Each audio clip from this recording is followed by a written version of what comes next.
এখানে কিন্তু লাল কাঁকড়া উঠেছে, আর আমার এপারে কিন্তু একদম বকখালি আছে। তো দেখতেই পাচ্ছ, কিন্তু আমি এই জায়গায় এসে এখন ভিডিও বানাচ্ছি, কারণ টোটোটা ওই সামনে রেখে দিয়ে চলে এসেছি।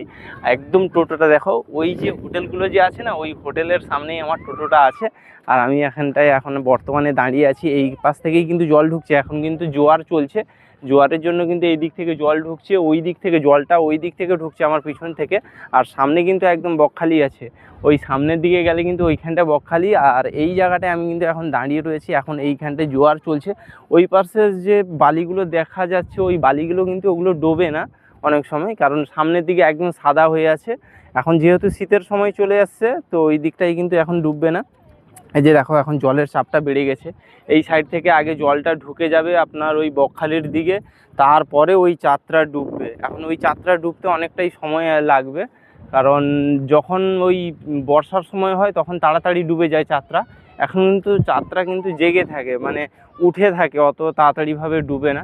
এখন চার সাইডেই জল হয়ে যাচ্ছে। আমি এখন ওপারে পেরিয়ে চলে যাব, কারণ সব দিক থেকেই কিন্তু এখন জল ঢোকা শুরু হয়ে গেছে।